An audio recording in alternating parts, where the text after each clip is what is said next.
Fall Conversation is our capstone event at the Cambridge Historical Society.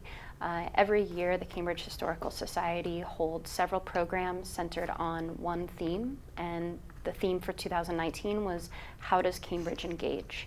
And so for Fall Conversation, which is our last program of the year, we wanted it to reflect on activism, engagement, civic engagement, and what it means for different people across different generations here in Cambridge, both within our communities and outside of it. Fall Conversation this year, we chose to call it, How Can We Make Change Here? Because this past year, all of our programs have tied in some way to both the past in Cambridge as well as the present and future of activism and civic engagement.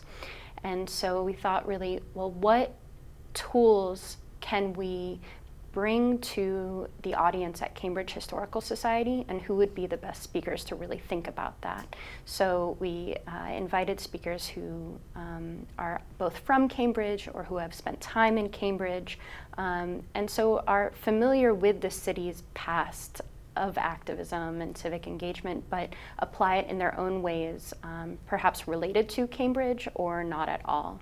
And then the ultimate goal was that our attendees, who are majority Cambridge residents, that they could think about, well, what can I take away at the end of this evening that I can also participate here in the city in an active way? In deciding who our panelists would be, we have a programs committee at the Cambridge Historical Society who this past summer we got together and began thinking about what are our goals. We knew that we really wanted an intergenerational community of people who were familiar with Cambridge, who are from Cambridge, who are not necessarily from Cambridge but have spent time here and can speak to what makes this city unique, particularly in regards to activism or civic engagement, and also if the city is unique. So we established that we wanted to engage Dr. Charlotte Ryan, who is a professor of sociology at UMass Lowell. She studies community participation and different processes of activism and really how to involve different communities in that process. She studied at Radcliffe in the 1960s during that so-called golden age of activism here in Cambridge. And we thought that she could speak to that era, even if she's no longer here, based on her ongoing activism in and outside of the community. We also wanted to make sure we involved someone who was from Cambridge, and that's how we came to Cheyenne Wyzzard-Jones, who grew up here in the city and is still in and out of the community here. She established or co-founded an organization called Women of Color in Solidarity, and we thought that she would bring a unique angle, both from being from Cambridge, being familiar with the stories we tell about its activism, as well as her own involvement with the Black Lives Matter movement and elsewhere, and focusing especially on women of color. We thought that that would bring an intergenerational lens to this conversation. Then how we decided upon our moderator, we like to make sure we have a historian involved, a professional historian, if you will, even if people are bringing their own histories with them. So we invited Mary McNeil, who is an American Studies PhD candidate at Harvard University. She studies Black women's activism throughout the 20th century here in the Boston area. So we thought that she'd really be able to speak to and be familiar with activism on both sides of the river throughout the 20th century, even if she's not from Boston or Cambridge. Well, hello everyone, how are you? Good. Can everyone hear me? I don't know if this Oh, it works, okay. Well, thank you all so much for coming. I feel so privileged to be with these two here tonight as we talk about how can we make a change here.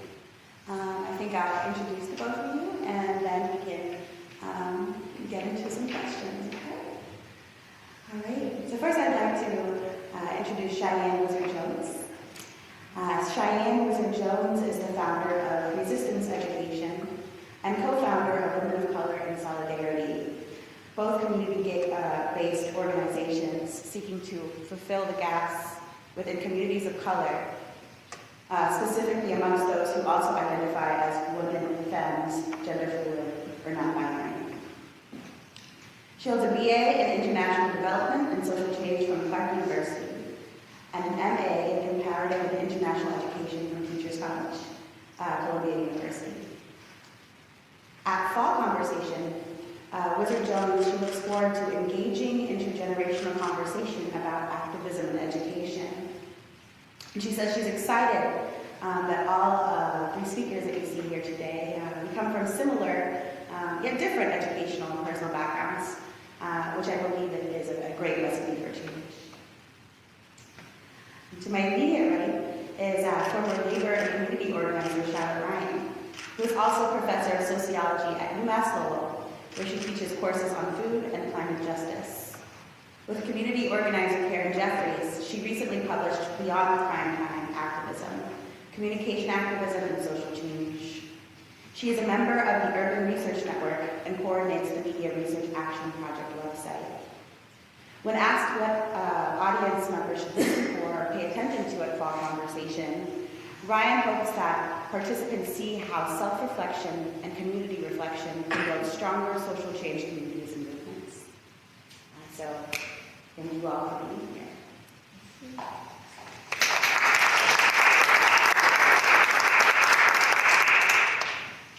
So, I think maybe the best way to open up this conversation is to ask about your connections to Cambridge. What is your Cambridge story?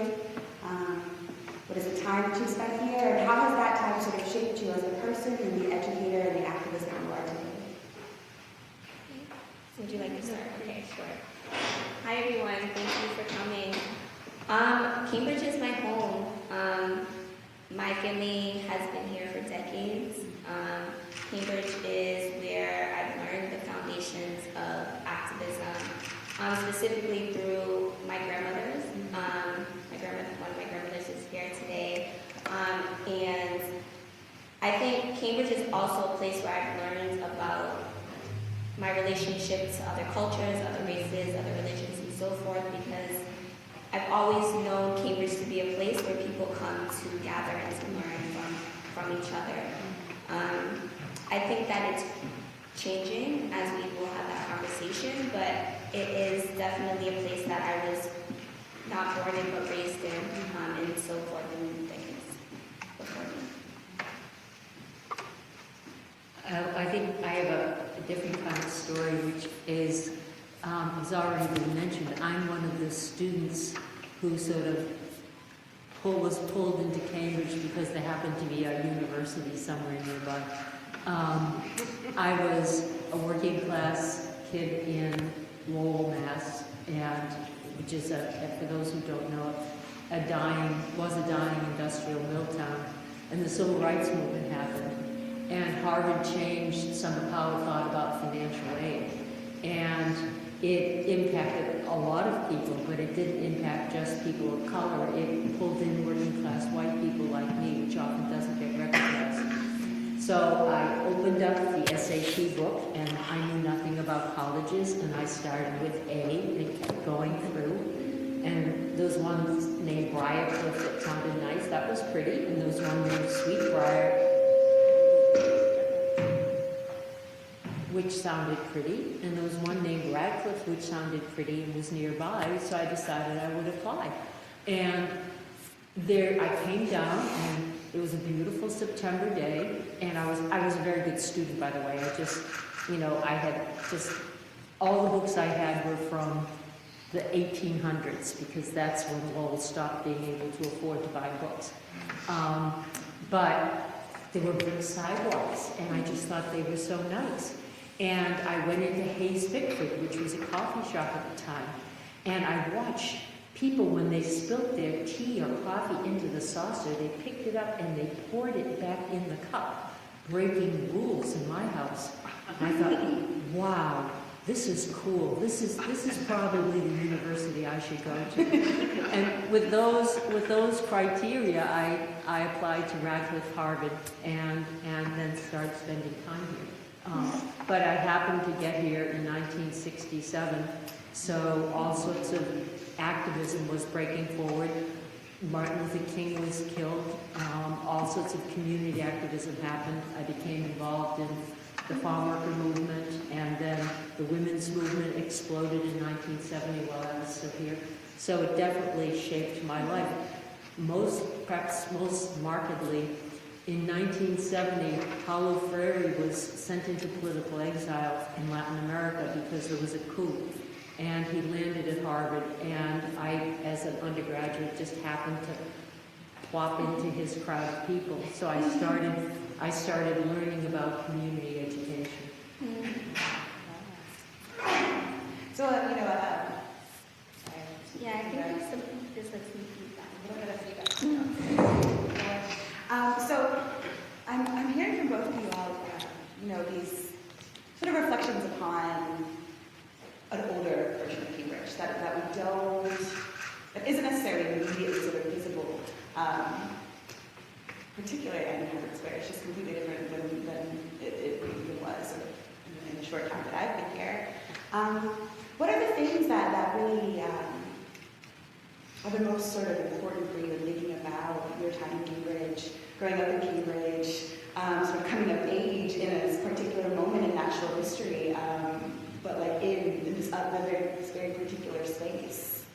What are the memories that are sort of the most vivid or vibrant in your mind? Yeah, as I was reflecting on these questions, I think for me, it's interesting because I hear stories, right, of Cambridge in the 60s or in the 70s or so forth, obviously of younger generation. And I think memories for me is that I like to point out that Cambridge was a very Black city as well. And that for me, the memories of that are in the music and in the ways that I felt safe walking through my city.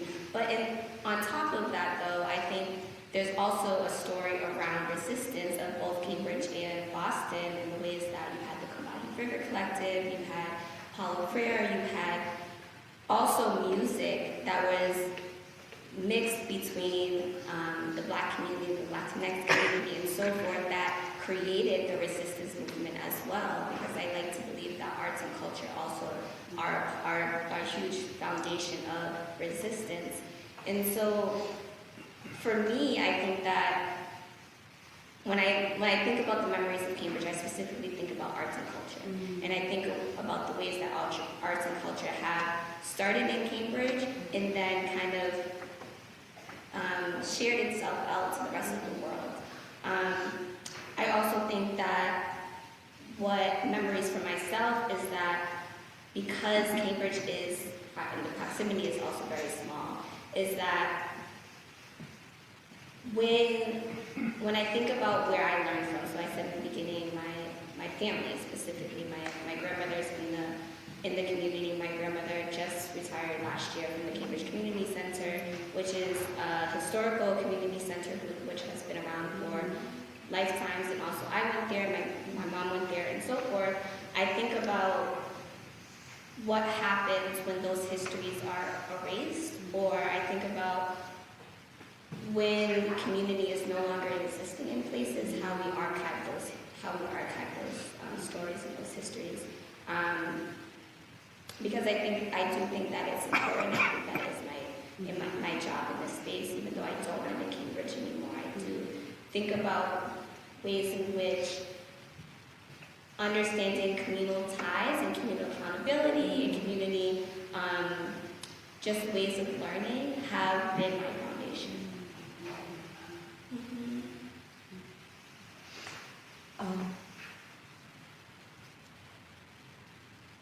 I think it's very complicated for students who come here to study in this university, Harvard, or at MIT or Tufts or the surrounding area, especially if you come from a community that struggles in any way.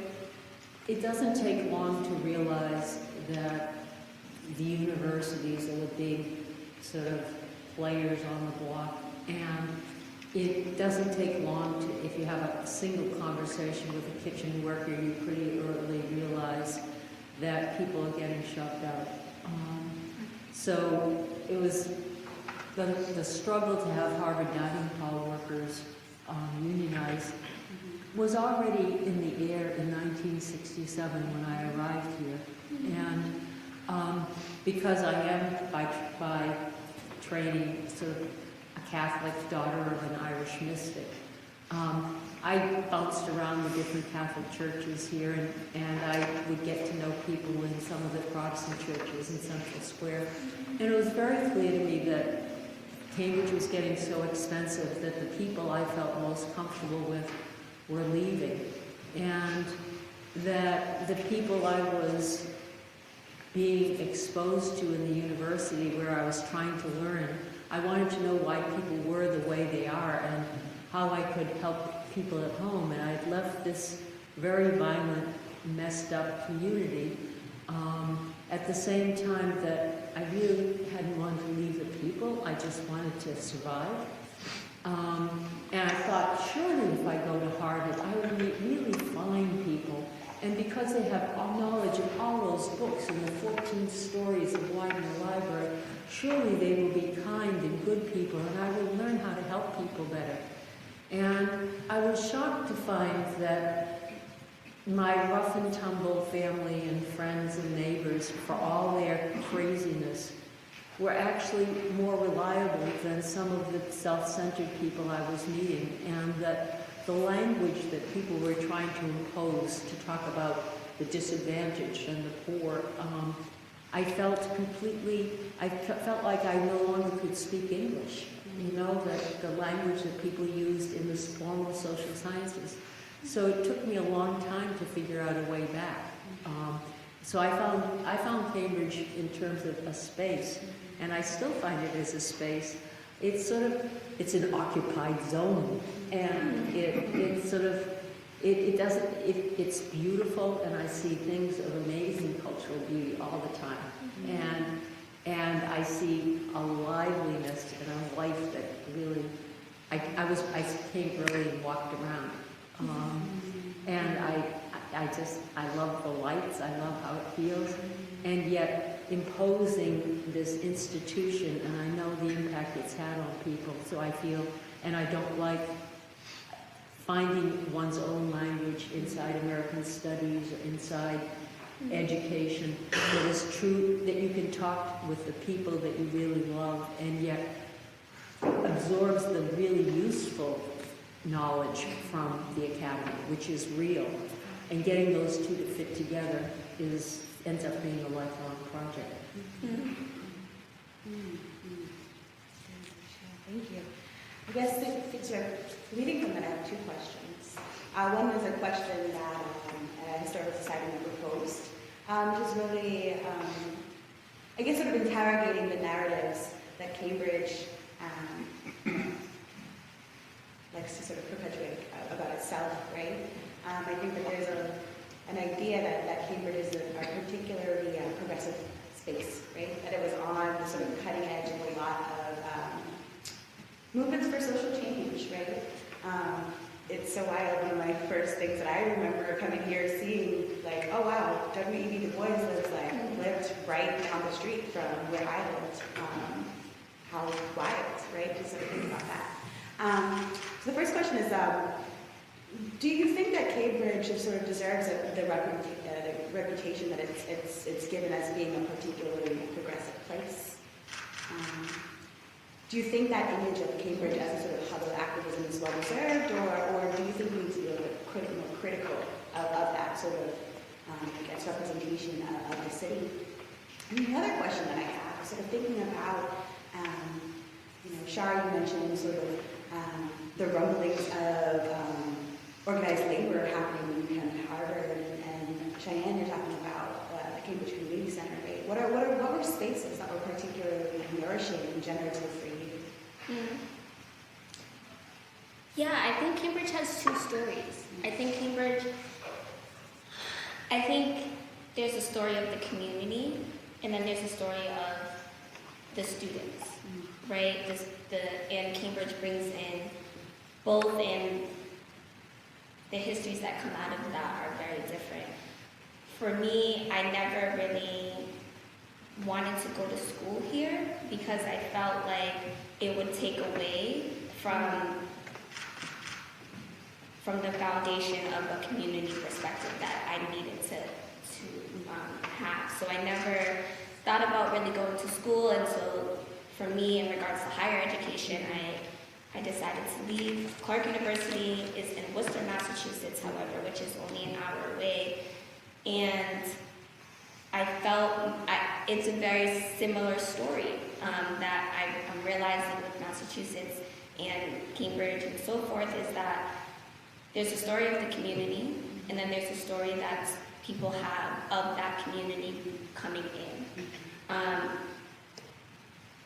Yeah, for me, spaces growing up, I have gymnastics to shout out. I have gymnastics to shout out, which is, or was a dance space that I grew up in and built community in, and long-time friendships. The Cambridge Community Center is one of those spaces. I'm trying to think of like off the top of my head some other spaces, but I think a lot of those spaces are either no longer existing or have greatly changed. And that's because of the demographic, not just racially, but also just financially of Cambridge, that I know has been a long fight, that with housing, developers, the universities coming in, and it's something that I need to vocalize, because I do think if not, there is going to be a history of Cambridge that becomes missed, and it could be, I'm not saying that it is, but it could be washed over by the truth that Cambridge is a more diverse place, right? But that doesn't mean that we can't interrogate what is happening and who is being left out of the conversation. So for me, I have two different relationships with Cambridge. Yes, theoretically, it's a space that I also come here to learn for my own research, but I also think that I ground myself here in family and community, and that is also a place in which I learn.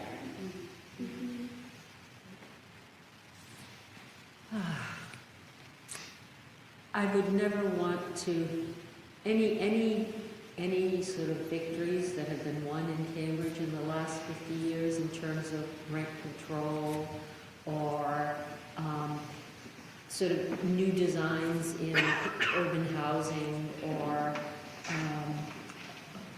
immigrant rights, have all been very, very hard won. And I would never want to say that, and so I guess I would switch the question a little bit and say, what can we learn? I don't see I've really watched, I don't live in Cambridge, I live in Boston.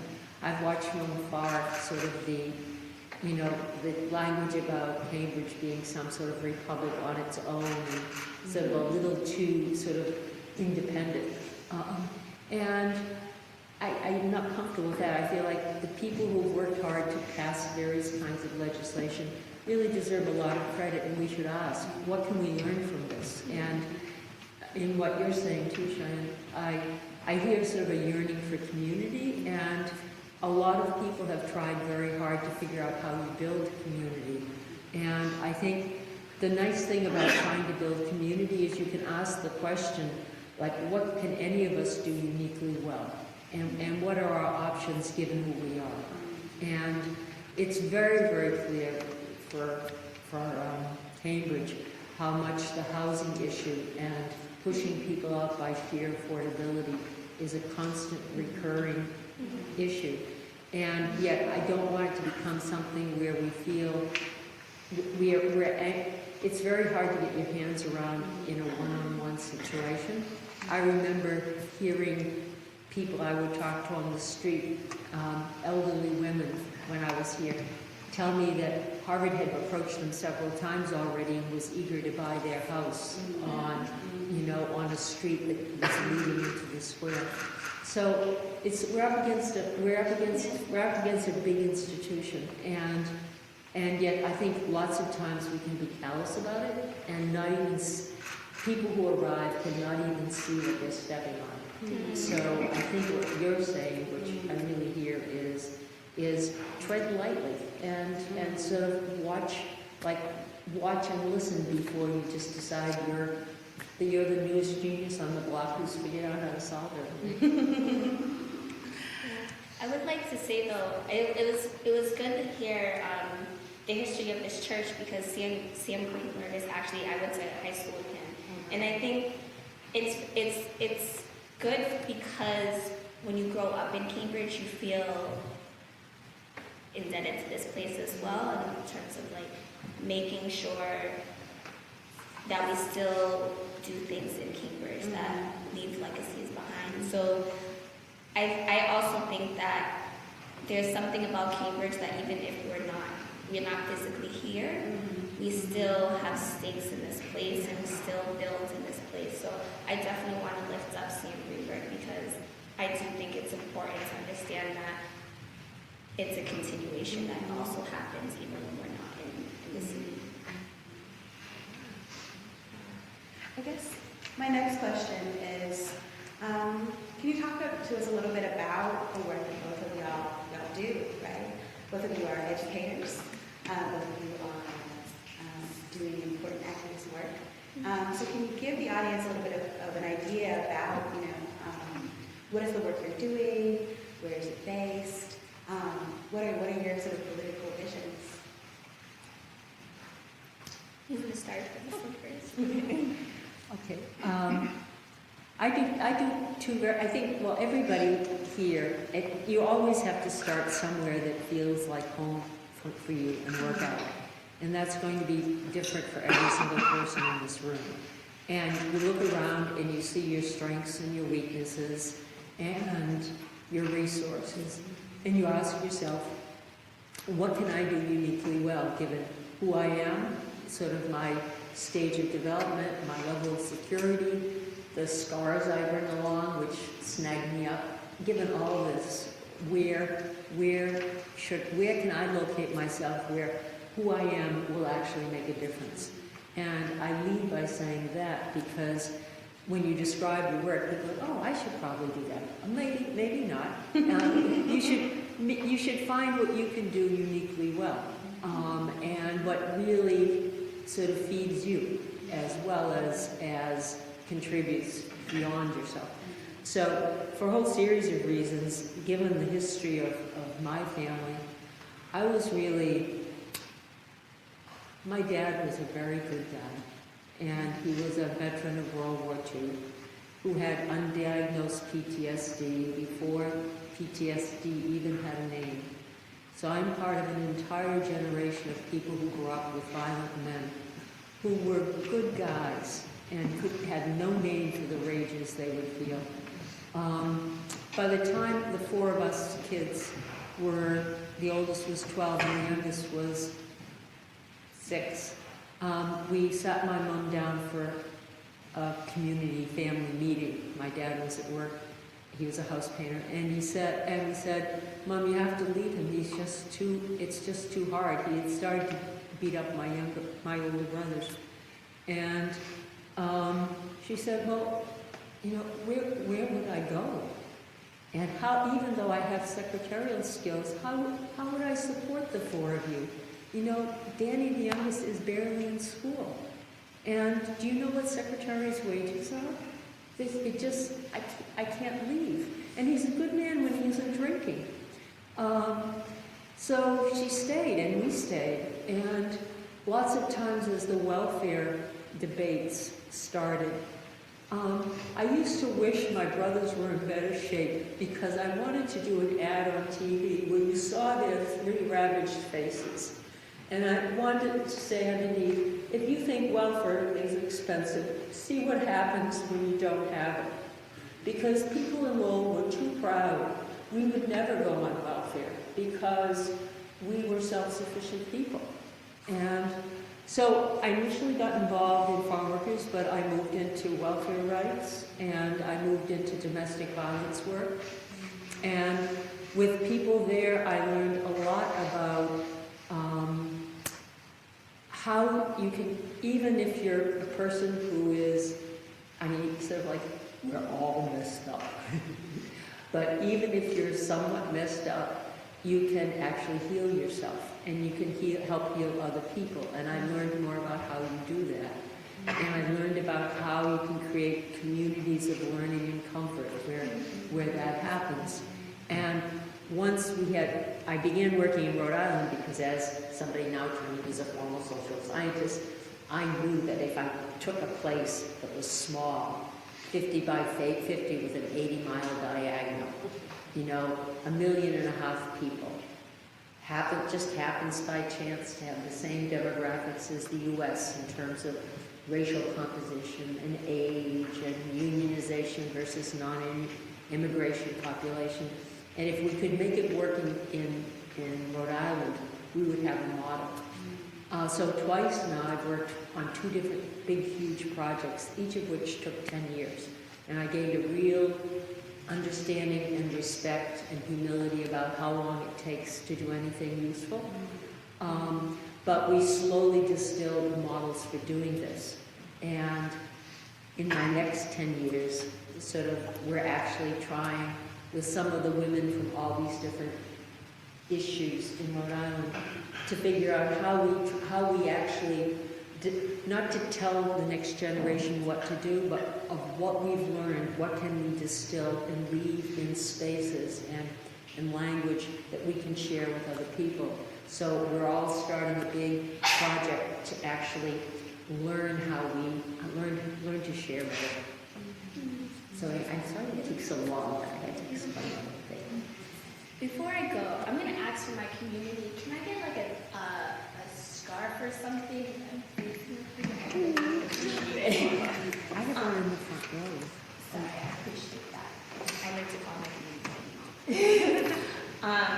Thank you. Thank you for sharing that, because I think that definitely ties in as well into the work of what community needs are and community resources kind of look like as well. So I am co-founder of Women of Color and Solidarity that started in 2015 in Worcester, Massachusetts. And this was during the time where I was ending my time at Clark University. And if people are familiar, it was also during the rise of Black Lives Matter movement.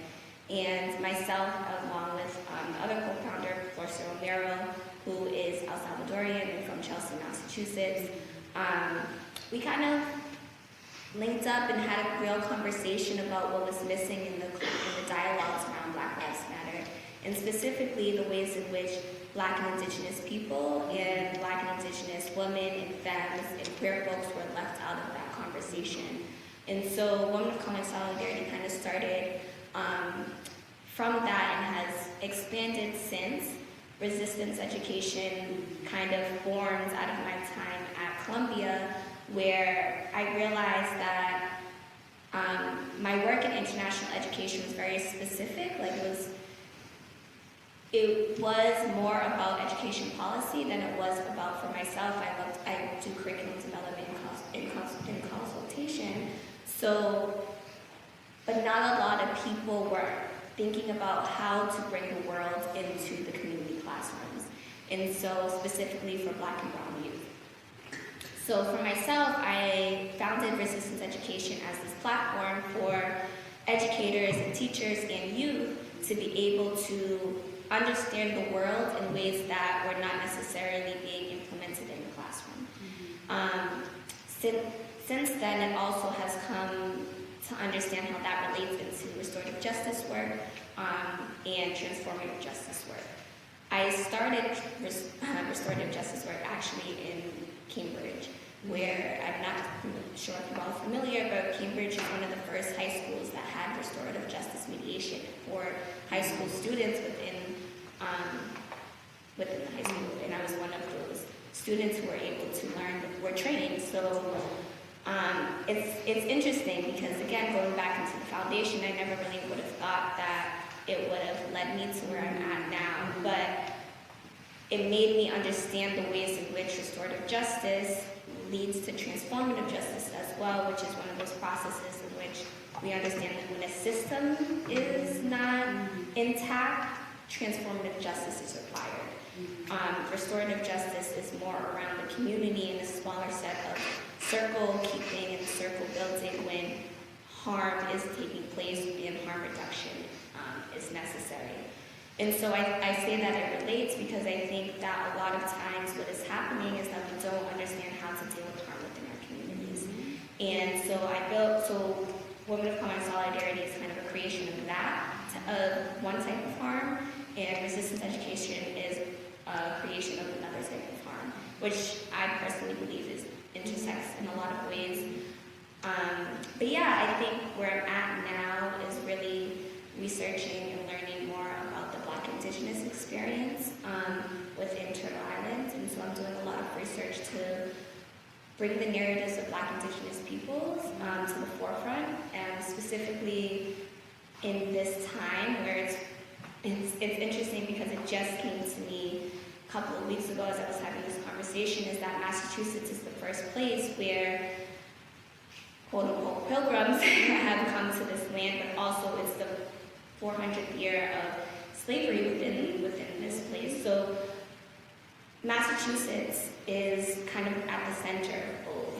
And so I'm doing a lot of research to try to understand what land looks like in relationship to Black Indigenous people who have been in community for hundreds of years. And again, going back to what is a transformative justice approach to that, to not just say that these are experiences, but what's next, and how do we engage in the Black Indigenous experience here in Massachusetts. That's so interesting. So we'll have to talk later. I'm not from Okanagan actually, so Oh, I like really like. Oh no way! Wow, yeah, we definitely have to talk later. So sort of thinking about what both of y'all are saying, right? Shard, you sort of reflecting on your community and transformations that could have been really useful, and then sort of thinking about what you're saying with the sort of transformative but also restorative justice, which is a very community-based process. What does community mean to you? Who are your communities? I guess the question is sort of open-ended question, but what does community mean to you, and how do you build community?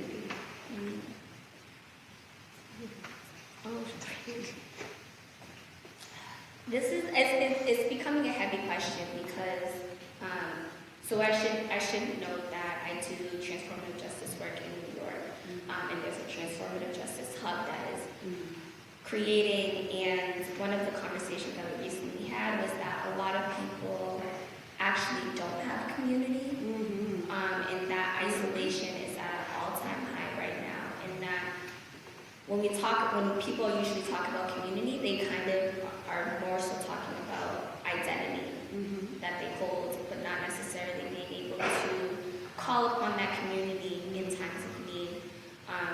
And so for me, when I say my community is, I speak more so in terms of my personal identities and the ways in which I move through this world, which would be the Black, Indigenous, queer, femme community. But I do think that there are pods, so there's smaller groups of people in my life that I could call upon, that I think are more ways that we should have a conversation around needs and so forth, because you can't really say I call on a queer community. Who are those people? Who are those individuals? And I want to kind of continue having a conversation about individuals and smaller sets of people. So for me, those would be my community in Cambridge, obviously.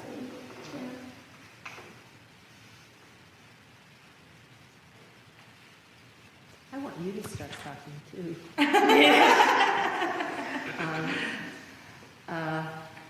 I share the point that you made about isolation. I think I've had many different communities over the years that were pods, where the community was actually there was a community. There were groups of people who I could name, who I could call and ask for help. And that gets bigger and more robust when social action is happening, and it tends to pull back or sort of fragment when social action is starting to fall apart some. And it's also really different now because everybody is working so hard just to make rent and make everything work that the amount of discretionary free time is much less. So I know sometimes by the time I finish being in front of 47% of my students at UMass Lowell, and it's not a poor school, 47% of my students are food insecure. So when you consider that, and they're sitting there trying to study, I mostly teach engineers right now, and they're hard-headed little beans. But, I mean, how do you stand there and lecture about sort of neo-colonial patterns that created the sugar crisis and the arrival of slavery in the U.S. with sugar and the integrated Caribbean history of sugar? And you're looking out and you're seeing faces that you know are starving or falling asleep because they went to work before they came to school. So all that wears on community. And I think it becomes very important that I've actually lowered the amount of content in my classes in terms of, I mean, there's still a lot of content. I've lowered the number of books, I've lowered the quantity of reading, because I try to have the classroom give the students an experience of community. If you're being pitted against each other on a curve, where, look around, only a few of you will get A's, and everybody else, your financial aid might be threatened. So I, to the extent possible, sort of make sort of any kind of necessary grading be based on something where a person can measure themselves and improve in relationship to themselves. And situations where people dread it because they're all competing with each other on an exam, I turn the exam into something else. And it becomes very important to me by the end of the class, 15 weeks, that people who don't usually talk to each other, that usually just with their cell phone, have started to come and hang out and chat. And I leave room to chat, and I leave room for all sorts of things that may seem silly and stupid and watered down. But I think Bill McKibben has said, and the environmentalists, I think the technology we need right now and the hunger we have is a hunger for community. And just places where we can trust and talk to each other about silly little things before we get to the serious things. It has to be, for me at least, it has to be goofy before it can be serious. All right, well, there's just so much to ask for both of you. I have so many questions. Mary, why don't you just say something about what you think community is before you go on? Yeah, wow, that's hard. I mean, I think what both of you all have pinpointed is so real, right? Building community is hard, given the particular conditions of life across the world, but especially in like Boston and Cambridge, it's hard to build community. But what I think community is those folks who you can depend on. And for me, in my life, those are any number of people. Definitely family. I'm very blessed to have family in the area. I live with family. I have community from, I went to a small school in Boston called Willow College, and I have community with my girls from Willow College and the Black Student Union at Willow College. I have community with friends who I met really coming into consciousness as a 20, 21-year-old during the era of Black Lives Matter. In the city, when I was living in Boston, I had the third highest sort of, the third largest police force per capita was the statistic at the time. I have community at Harvard and other places as well. I mean, it's hard. I think of community as a sort of series of circles that are connected in all the different sort of places that I'm in. Gosh, there's just so much to ask. Hopefully we can sort of think about some of these questions in Q&A. I'd really love to maybe hear more about relationships between education and activism, since both of you all are both. But maybe to close this sort of formal conversation between the three of us, what is some advice that you have for community members who are activists or who are looking to get involved in issues in Cambridge? Maybe what are some changes that you think need to happen in Cambridge? Yeah, I guess what sort of general advice do you have for folks who are doing similar work or who are wanting to do similar work? And then thinking very specifically about this place that we're in right now, what work development needs to be done. Not the church,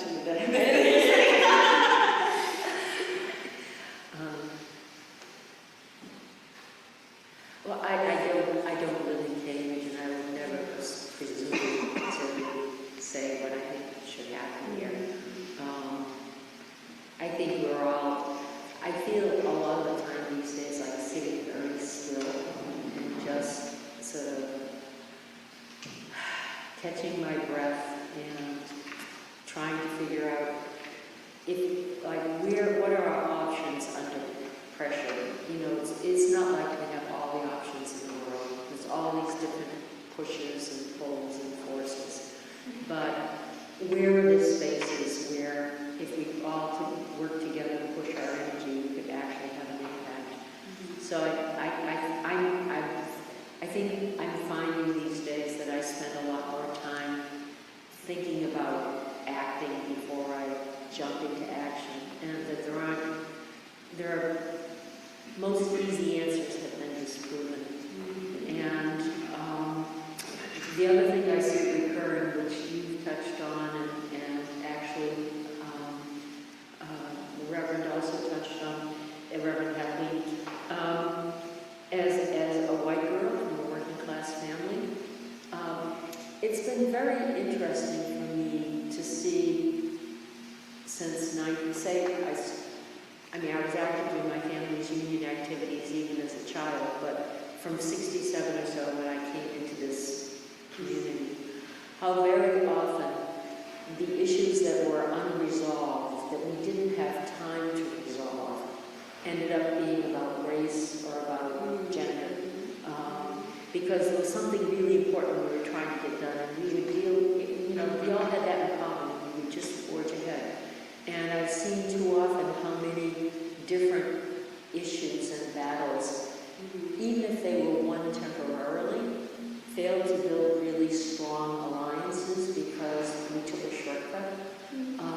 So I think there's a lot of work, particularly for white activists, not to go into a guilt trip. I'm not talking about guilt. I'm talking about a sort of how do we treat people just fully and humanly, respectfully, and just take care of each other, so that we don't decide our particular goal that we've decided was the most important, and anything else that anybody else is saying can wait.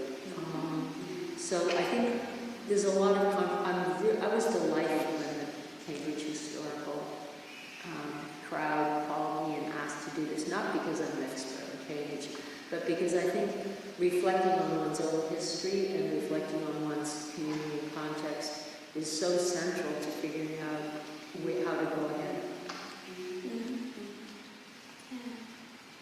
Yeah, that's hard. You said no easy, something about there's no easy answer, and I think that's very true. I've also felt the need to sit and listen recently and just kind of gather, because I think if you have resources instead of trying to build something new, there's just people out there who have built or are creating things that need those resources instead of trying to have 10,000 different projects or organizations or so forth going at the same time. Yeah, and I think for Cambridge, what that looks like, it is hard for me as well because, again, I don't necessarily know what that looks like without starting with housing for me. I think that's like my top priority of Cambridge right now. But I know there's so many others, right? So I'm just a little biased. But yeah, I definitely agree. I think listening and just kind of gathering information, and not for the sake of gathering without consent, but for the sake of gathering to just learn. In any place you go, really, is where I would start.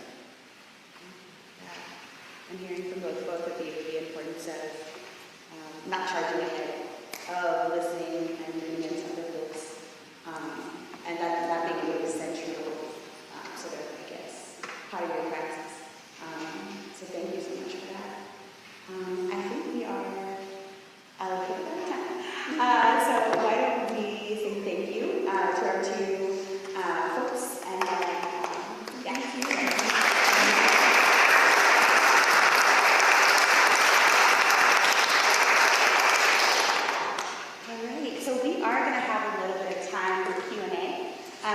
Like I said, I asked about 4 of the questions, and I had about 30 on my page, so I really hope we can deepen this conversation. But before, in the sort of spirit of sitting and listening and thinking, right, why don't we take about 5 minutes to sort of reflect upon the conversation that was just had. Everyone should have one of these little booklets. If not, I think they're available in the back, correct? And there are some pages where y'all can just jot down some notes. Sort of reflect. It's pages 8 through 10. And then we can formally start the Q&A session.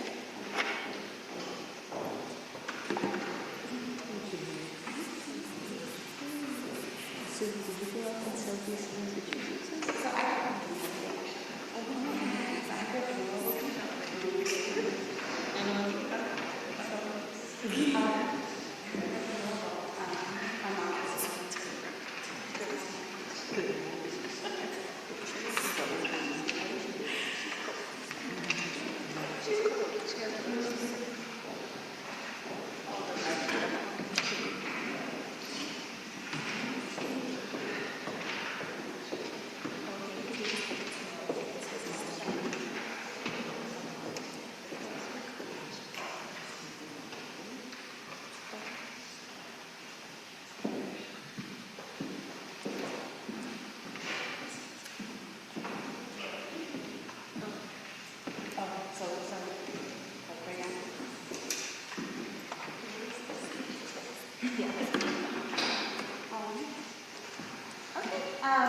So I think we're actually going to maybe just jump right into the Q&A. I have a couple minutes to start with Mary. Questions from the audience? Yes. My question, first of all, something that I noticed that I thought was really great, and I was hoping we would delve into a little bit, was the intergenerational aspect of your discussion. And I know that we're, just by sheer forces of life in our country and in our world, we're losing that opportunity for intergenerational community. People are more mobile, they're moving multiple times in their lifetime and away from family. You don't have multi-generational households nearly as often. And people are, attendance is falling in traditional organized religious communities, which are also a real opportunity for that intergenerational discussion and community building and knowing and trusting and counting on each other. So I'm just wondering if you could speak a little bit to what you have found as far as the importance of intergenerational conversation in this community activism that you're building, and how can we get past the sort of like the now fashionable okay, boomer, the generation shouldn't and can't and don't have things to talk about and learn from each other. And so I'm just wondering, are there challenges or things that you think we could strengthen and how? So I'm just going to repeat your question just in case this is not like a Okay, sorry, I was so Oh, no, long-winded. just to mention. So what I'm getting from you, the question is sort of, what is the importance of intergenerational activism, or community in social change, and how can we make sure that that's a thing that still happens, given that we have a world that's sort of rapidly atomizing and spreading? Yes, thank you.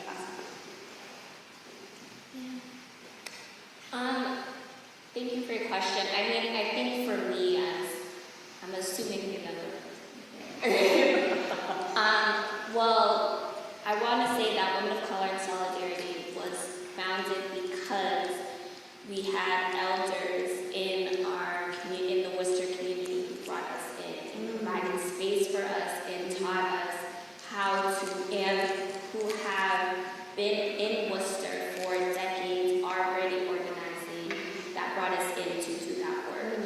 So we are a global organization, however, our home bases are in Boston and New York. And so, next week, there's a space called The Guild that I would like to share out. Is a space that one of our elders, an older Jamaican woman, is trying to keep her space there. And one of our responsibilities as young people is to help her save that space. It's not to recreate a space, it's not to erase the work that our elders have been doing in the Boston community, Cambridge community. It's to support them in sustaining that. And that has just been my motto forever, is that I think for myself as in the younger generation is, and this goes back to where I think listening and gathering information comes in, is that there have been organizers and have been elders in our community who are still doing work, and we can't assume that that's not happening. So for me, I've always had an intergenerational model in how I work, but I do understand that that's a privilege actually, because a lot of youth don't have that ability to connect with elders in ways of community, because Boston and New York are communities of mine that I grew up in or just know. I understand that it's a privilege, but I do think it is important.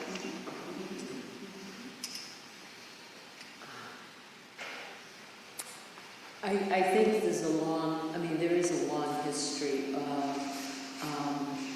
particularly women, but men also, making sure as they organize that they create space for a younger generation.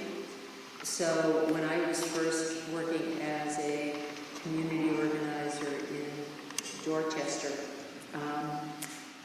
some of my work began precisely the year that busing began, and I was given a one-sentence job description: ease racial tension in Boston.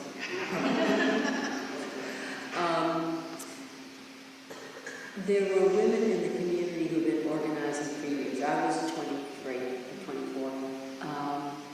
They were in their late 50s, early 60s. They had started METCO. They had been the first women of color to move into their particular neighborhoods in Dorchester. Some of them were from the Caribbean, some of them were from the South, from Georgia and Florida, and they had their own clubs and groups of the West Palm Beach Girls and this and that, all sorts of groups. But they were very adept at sort of building all sorts of networks and getting things done. They had started daycare centers. So it's really important. They were absolutely marvelous. And yet, because of how our healthcare system was, they were dying in their early 60s of diabetes, high blood pressure. Black women tend to get breast cancer earlier, and health insurance wasn't necessarily covering earlier screening.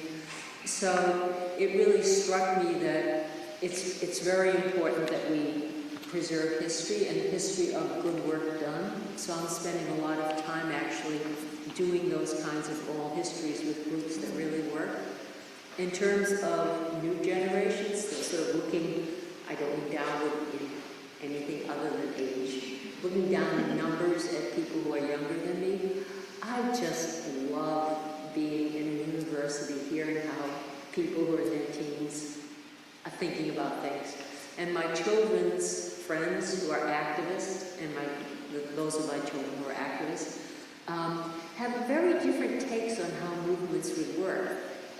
The current generation has a very different sense of involving and embracing, taking care of yourselves at the same time that you take care of others.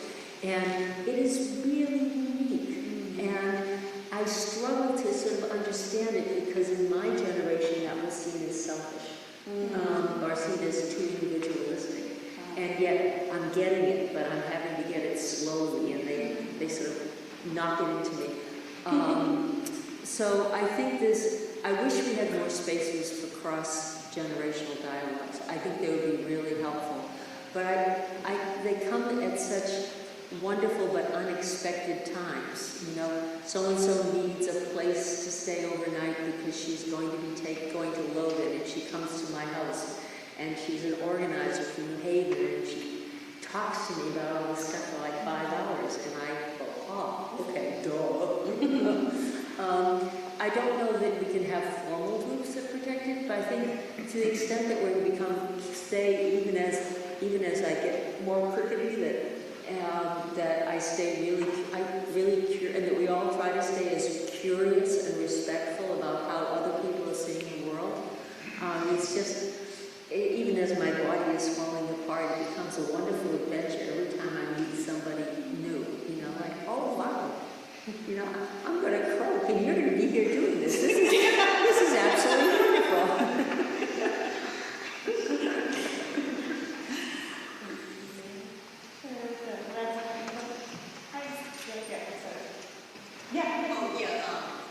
Thank you guys for sharing. I appreciate your emphasis on community and connection. And I do feel like that's last, really in peril, and partly, of course, the technology is an element of real something that is a real barrier to that in many ways. But I also feel like I've lived in Cambridge for 20, 25 years. I find it just increasingly more and more sort of fixated on professional goal accomplishment and a type of self-improvement that it seems very fundamentally stripped from spiritual development and faith. And I'm wondering if there's something you feel like the city can do to sort of encourage and facilitate the spiritual lives of its citizens, especially where younger kids aren't doing, younger people aren't going to church as much. They're disappearing. And in my own experience, the places that I find that are dynamic centers or spaces of change, change energy are places like yoga studios, the Cambridge Meditation Center, churches.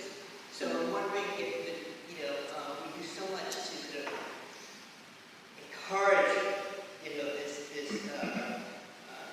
achievement and sort of material and professional advancement. Is there something the city can do more to foster and enable the spiritual growth of its citizens? So the question that I have for you is sort of what is the sort of role of spirituality within sort of being sort of holistic people, holistic activists, and also what can the city or our communities do to sort of create spaces for the spiritual life and spiritual growth? Is that okay?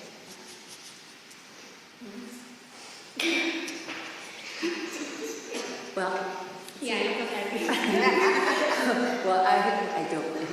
maybe she went first. You are speaking to a recovering Catholic, sir. And that means that I grew up seeing spirituality and doctrine sort of being confused. So that, and then I found myself in movements that were mostly humanist, that were declaring themselves non-spiritual, non-religious.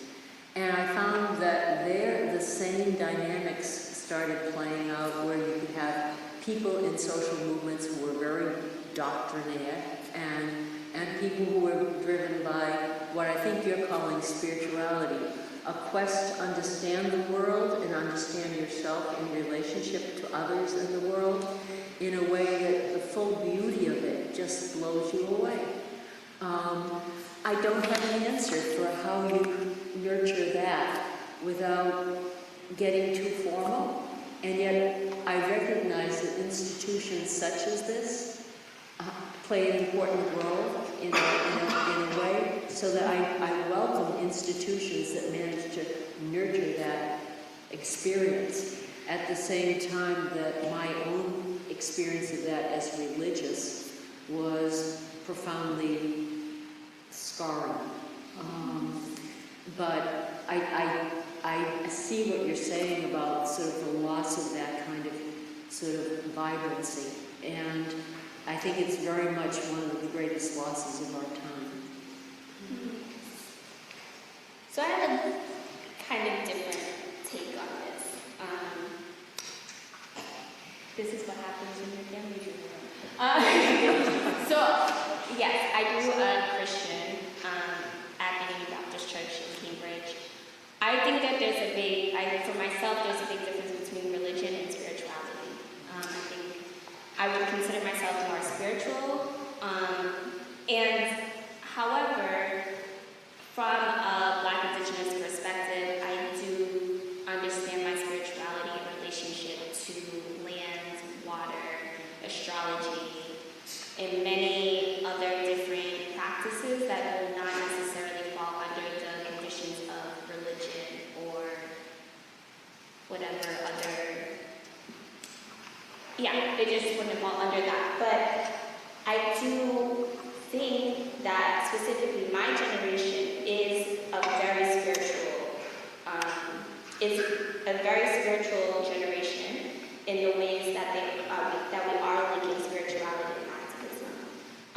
It happens a lot online, however, and I think that kind of plays into the question that you're raising is what spaces are there for us to congregate in our spiritual practices, and specifically spiritual practices that don't necessarily fall under the guise of religion.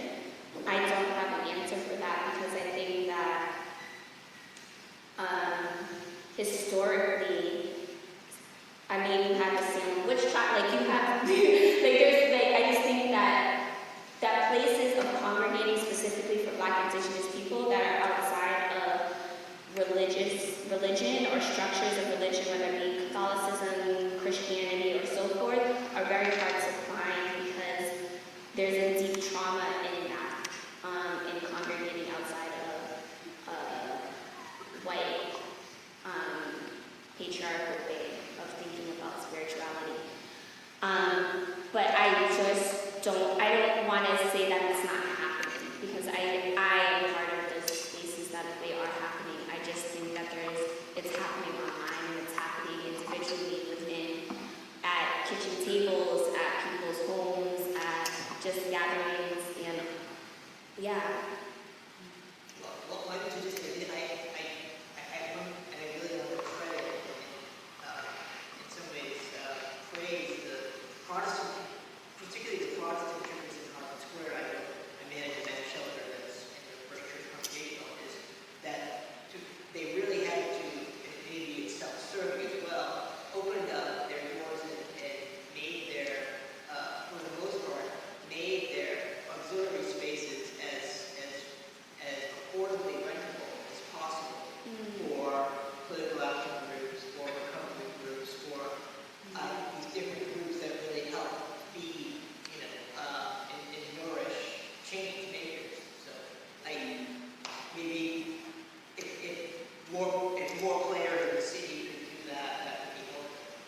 Yeah, and I mean, even this church and being a sanctuary space is something that is important. And I think if there is to be an answer of what can Cambridge do to providing more spaces like this, is understanding that people's connection to the land is also spiritual. So how are we providing resources for the indigenous people of Massachusetts, and being able to? I think it's multi-layered in that way, but I definitely, it's happening. We just have to know about each other. I think we have time for one more question. In the back. So, you shared with us the stories, race, gender, class, structure, that haven't been part, don't get told in American history textbooks yet. That a lot of people don't know. And I'm just, as an educator myself, I just like to hear from you, how do you reach out those stories beyond your community to people who don't know them, people who might resist, find them difficult, and even may not want to listen at first? How do you open people's ears to what you have to say in your experience? So the question that I'm going to do is sort of how do you share, basically? How do you share yourself, your experiences, the work that you're doing, in a way that makes sense in our community, including possibly to folks who may be hostile. Is that the question? Yeah, and can I steal your suggestions? Use. You might want to take a long start at this one. Well, this is a lifelong project that involves everybody in this room.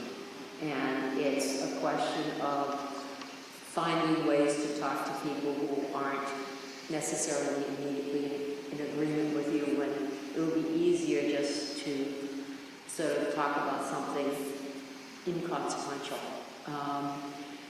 In the wake of September 11th, I was teaching at the time at BC, and a lot of students said they were afraid to go home because they didn't know how they would even begin to talk with their parents and relatives about what they had experienced. And we made a list of about 6 or 7 different ways that you could start a conversation if you don't agree with somebody. And I don't know if I remember them all, but one of them was what both of us have been doing tonight, which was starting from personal stories of experience moving outward, fully knowing, but in my academic head, that I can also start, and that's another group, start with facts. When I said to you 47% of my students are food insecure, I was zipping into a different mode, where you start with a fact that just blows people away. I did that very intentionally. You can start by actually playing to stereotype. You can say, you probably think that I drink a lot. I just told you my dad was a drunk. You know, I'm from a working class Irish family. You probably think I smell a little bit of beer up here. So you can play to stereotype and then disabuse the stereotype. You can figure out a question you could ask that gets the other person talking first. And there are about 2 other ways, but there are various ways that storytellers historically have always drawn in the listeners to become part of it, so you share the experience with them, and so the people will start to sort of engage in what you're doing. I think one of the main ones is not to talk too long, so I should probably stop.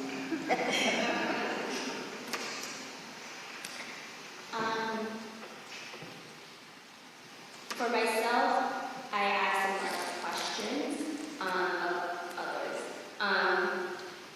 But I also think it really just, sometimes it just depends. Sometimes I just don't engage. And I think that's from my own safety, really. Sometimes I don't engage, but when I know that, when I understand where it's coming from, and it also if it's a relational thing, and it's friends or family or community that I'm a part of, it starts with questions. I think one of the main methods that have worked for me if I can't get to a community or someone else is identifying people who can. And this is where community activism kind of applies for me, is that I can't be everything to everyone, but someone else might be able to get to those people. And like the reverend said earlier, whether it is talking to your family members at a dinner table, or I think that's where I would start. I do love conversations like this. I love being able to travel to different places to have conversations with people that I don't know. But again, that's a privilege of mine that not everyone has. I had one last thought on that, which is, bouncing on what you said. In Rhode Island, where I work, in the Rhode Island Coalition Against Domestic Violence, we had a pact so that if someone said something that was really difficult to respond to, and somebody else we knew in the group was better, you could tag, team tag, so that there were a number of amazing African American women organizers there. If someone said something racial, a white person said something that was really racist, they could tag me or my buddy Karen and say, that's your team, right? And Karen in turn is a lesbian, and if someone said something really homophobic, she could turn to those of us who are straight women and say, that's on you, like, I don't have to go there. So I think sometimes you don't try depending on who you are. You just, you take it, you move it, because everybody's one person. You have to have actually a team of people, and everybody's skills all fit together, and together we stop being quite as messed up.